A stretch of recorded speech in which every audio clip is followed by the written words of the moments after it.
Mars, matindi ubo ni bunso ko. May hika naman si Junior. Nausog? Ipatawas natin. Mga Mars, para sa ubo at hika ng mga bata, Plemex for Kids. Ang Plemex for Kids ay gawa sa halamang lagundi.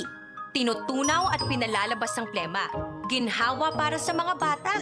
Totoo, hindi chismis. Camille Pratsiambao po, nagtitiwala sa Plemex.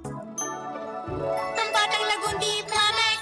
Vitex Segundo L is the generic name of Plemex for kids. If symptoms persist, consult your doctor. Mommies, agapan agad ang ubo at plemang nakabara. Pambatang lagundi, Plemex! Sa radyo, tagumpay ang negosyo mo.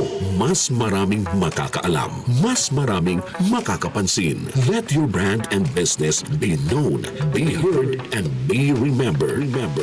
Tawag na sa DZXL News sa 028-533-6199 para sa detalye kung paano mag-advertise sa radyo.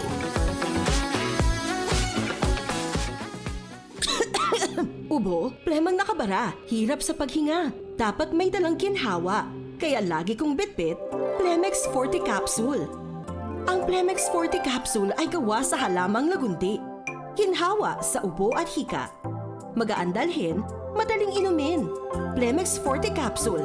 Basta lagundi, Plemex. Vitex Segundo L is the generic name of Plemex Forte. If symptoms persist, consult your doctor. Tanggal ang plema, tigil ang ubo. Maluwag ang paghinga sa Plemex Forte. Basta lagundi, Plemex! Ang Plemex Forte Lagundi Capsule ay mabibili sa pangunahing butika o drugstore na malapit sa inyo.